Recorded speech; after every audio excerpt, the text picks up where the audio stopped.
Evan, and jail officials tell me that this could have been prevented had the employee notified a detention officer sooner. It was last Friday when two inmates got in a fight inside the jail when another inmate nearby made 4 separate phone calls to the camera operations center about the incident. That employee only answered 2 of the phone calls and on both occasions failed to notify security staff or supervisors. As a result, 20 minutes went by before the inmate was discovered unresponsive during a routine site check. We take all those incidents very seriously, and I know the families are affected, but it affects me as well as my employees here.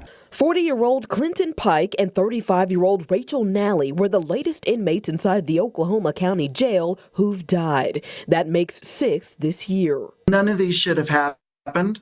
While both deaths are still under investigation, Pike got into an altercation inside the facility and later died from his injuries. And 24 hours later, in an unrelated incident, Nally was found unresponsive in her cell, later pronounced dead. A jail is a temporary holding facility for people to go to court, not a death sentence. Interim CEO of the jail, Paul Timmons, who started in that role February of this year, says it'll ultimately be up to the medical examiner's office on the cause for both deaths, but says the main issue they're facing is not enough personnel inside the facility. You know, limited resources, limited personnel. We're kind of limited as far as how much we are able to do. He also says drugs have contributed to many of the deaths that we've seen in the past.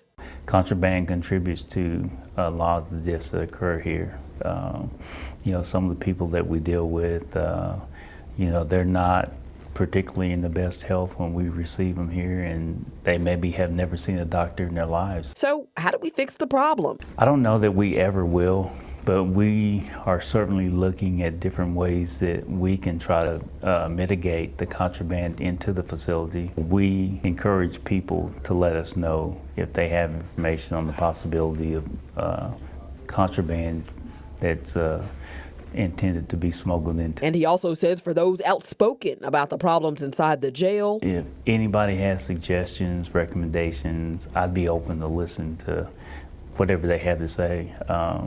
You know, we are working to make this a better facility. Megan Mosley, KOCO 5 News. And that employee was arrested on a charge of willful neglect to perform duty. Reporting live in the newsroom, Megan Mosley, KOCO 5 News.